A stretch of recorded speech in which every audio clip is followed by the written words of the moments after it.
Ciao amici di Vision Art, siamo adesso a Trieste, il Salone degli Incanti, a una mostra dedicata a Banksy, quest'artista del street art che ci porta a grandissime e profonde riflessioni su diversi aspetti sociali. E quindi da qui vi invitiamo a vedere il video di oggi. Ciao! Oggi realizzeremo un acquarello di campagna, carta Arcis 300 grammi, 100% cotone, grana grossa.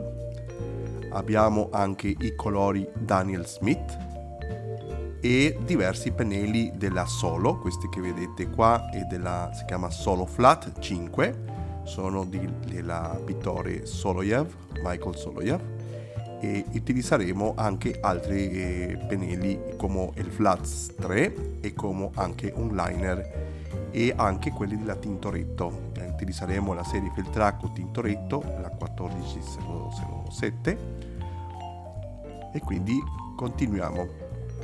Prima avete visto che abbiamo bagnato le diverse parti della carta dove noi volevamo che si espanda il colore. Un altro dato importante è che la dolcezza o la morbidezza del colore anche nei diversi bordi e viene realizzata grazie a che la carta è stata bagnata per la parte indietro, è stata bagnata alcuni minuti per la parte indietro con un pennello piatto, dopodiché posizionata e messa il nastro adesivo e così la carta si mantiene per più tempo umida e questo dà una pennellata più dolce, più morbida.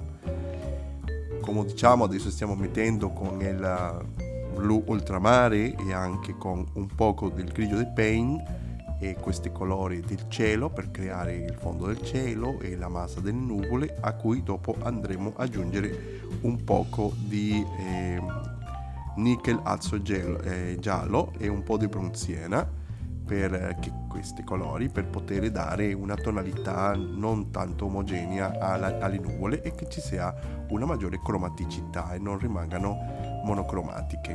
Vediamo come con questo pennello si riesce a ammorbidire, anche abbiamo passato l'acqua previamente, e questo ci porta a poter avere un effetto morbido, un effetto di passaggio morbido sfumato.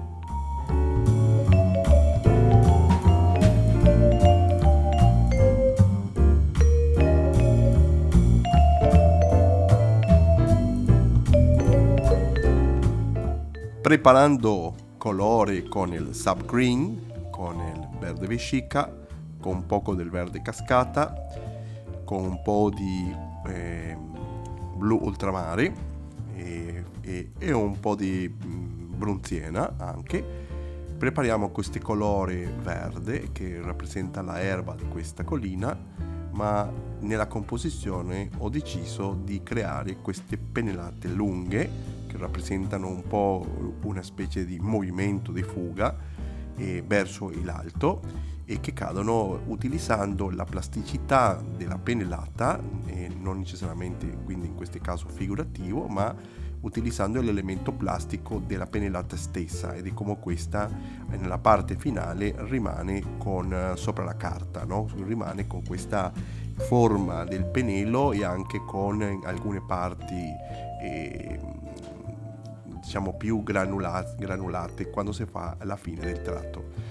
Vediamo come ho messo prima un colore generale, dopo adesso sto con il colore solo flat 3 e mettendo ancora alcuni contrasti, e adesso vado preparando con il solo calligraphy, quest'altro pennello che è fatto con la parte interna del pelo di lupo e la parte esterna del pelo di capra, che ha una forma eccellente, mantiene la forma e la caratteristica di questo pennello, e quindi sto cominciando a lavorare sui contrasti, no? Quindi questi contrasti che creeranno la vegetazione che sta indietro.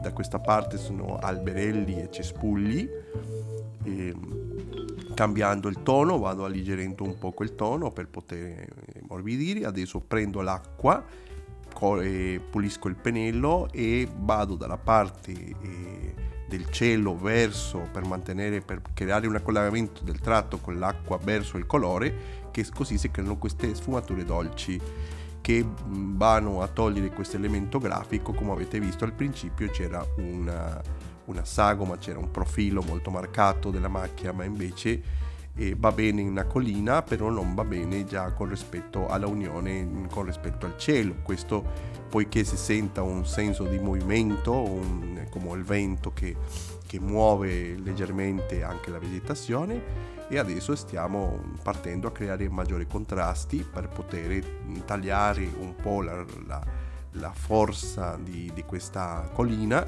che ha un tratto netto con rispetto anche all'architettura e anche alla vegetazione. Questi elementi creano anche un'integrazione maggiore sull'architettura e posteriormente vedremo i colori che si uniscono a queste macchie che danno alcune protuberanze nel terreno.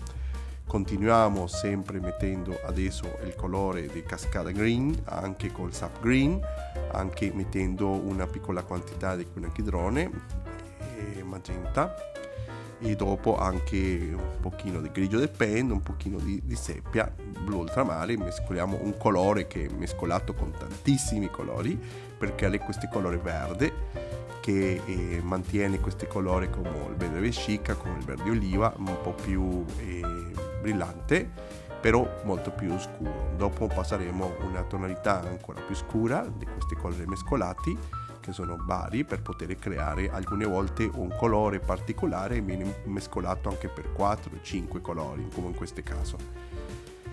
Vediamo come si va realizzando la massa di questi alberi che sono indietro. Per prospettiva, se facessi una curva che va scendendo dopo che vediamo il limite della collina, quindi vuol dire che la misura di questi alberi è abbastanza grande perché è indietro all'architettura, no? Di nuovo utilizziamo con il pennello pulito, con un poco di acqua appena umido, e questi tratti che vanno dalla parte esterna dove c'è il cielo fino a toccare anche il colore e la vegetazione. Così si creano delle sfumature molto più morbide. Alcune volte facciamo il tratto inverso, dal colore verde verso anche il cielo, per creare una varietà di tonalità e di sfumature, creare questa dinamica negli alberi, e che si crea anche un effetto di volume e alcune macchie più chiare per creare anche l'effetto di queste chiaroscuro, e anche come si perde atmosfericamente verso indietro, no? Alcuni pequeñi dettagli con il pennello, e adesso andremo a mettere un colore con il Australian Red Gold e con il Mayan Yellow, cioè con il giallo Mayan, e dopo anche con il nickel alzo giallo, per poter fare queste macchie che creano, nel momento dove colpisce la luce, questa parte più calda della casa. Vedremo adesso anche la realizzazione di altre parti. Vi lascio perché potete godere anche un poco la parte del dipinto.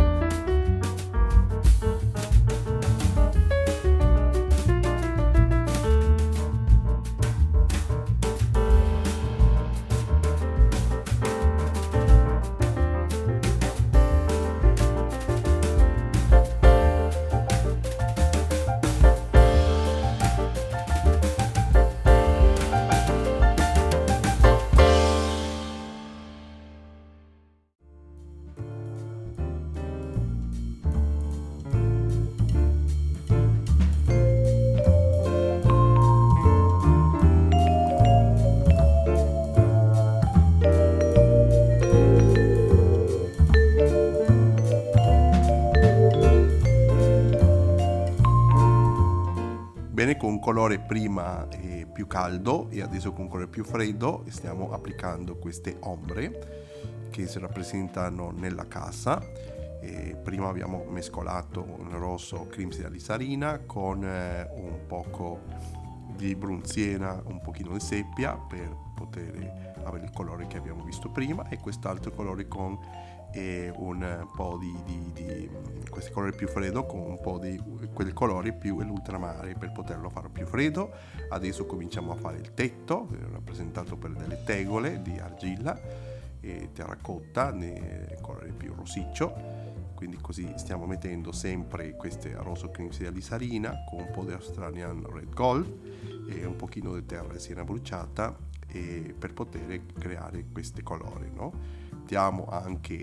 Espandiamo questa cromaticità e questi colori anche nella parte degli oscuri dove sono le porte, per dare alcuni accenti più forti di colore con queste pennello solo calligrafi. Adesso facciamo un maggiore volume, metteremo una ombra che sagomerà ancora di più la presenza della casa, della struttura architettonica, con colori ancora più scuro, come quando abbiamo creato questi colori con il blu ultramare francese, con il grigio de paint, con un pochino di seppia, con il verde sap green, per poter dare un maggiore accento. Dopo aver messo il colore con il pennello pulito con un po' di acqua, un po' umido, possiamo anche smussare leggermente con morbidezza, anche per che si possa integrare, creare un volume e poter togliere questa forma più grafica del contrasto. Toglieremo adesso la maschera. Abbiamo messo una maschera per poter creare dettagli con il bianco. Certo che la maschera deve togliersi, si mette all'inizio del disegno, si toglie quando la carta è asciutta per non danneggiare la carta, e possiamo con una stessa quantità della maschera togliere grattando, così avremo delle luci che potevamo lasciare per poter lavorare con più calma. Procediamo a dare già le ombre fino ad arrivare ai contrasti, le ombre medie, le ombre oscure fino ad arrivare al contrasto, e generare alcune macchie qua e là per creare una irregolarità che corrispondono anche al materiale della casa, che è una casa vecchia con i materiali anche come la pietra, come la calce ad esempio, e vediamo come possiamo ridisegnare una struttura in legno che dà avanti, perché questa casa è una casa di campagna vicino ai campi di Luba, e quindi ci sono delle strutture dove si mettono gli attrezzi e anche le piante di uva per direttamente l'utilizzo della famiglia. Queste sono fattorie antiche, no? Dove io abito nel nord Italia ci sono anche alcune case di questo tipo, con il camino in pietra, e dopo come si progetta la ombra sopra il tetto, no? Così già stiamo dando una maggiore quantità di contrasti, utilizzando sempre il blu ultramare con una piccola quantità di seppia e una piccola quantità di grigio di paint, per poter dare questi contrasti. Aggiungeremo anche sia nel tetto che sia anche nelle ombre un poco di Imperial Purple, no? Una violetta, per poter dare anche un gioco di colore, soprattutto anche nelle tegole, lo vedrete più presente. Andiamo un po' a modellare più tutti quelli stecche dei recinti, che sono un piccolo dettaglio che crea un ritmo, che sono importanti, e continuiamo con i contrasti.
dopo di realizzare i contrasti, come state vedendo, abbiamo quasi praticamente finito l'acquarello e abbiamo aggiunto però una parte più intensa del colore verde della erba inferiore, però per un motivo tecnico di sfocatura nel video non abbiamo potuto mettere questa parte, ma le vedrete comunque nella fotografia finale da pochi minuti da finire. Vi invitiamo, se non vi avete iscritto, a iscrivervi al nostro canale e anche attivare la campanella per poter anche seguirci nella notifica dei nostri prossimi video e anche appoggiarci per prossimi materiali didattici come questi.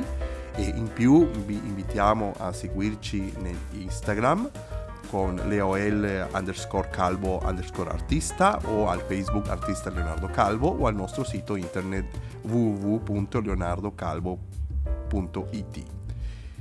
Questo è tutto per oggi e vi ringraziamo per poter presenziare il nostro video. Alla prossima!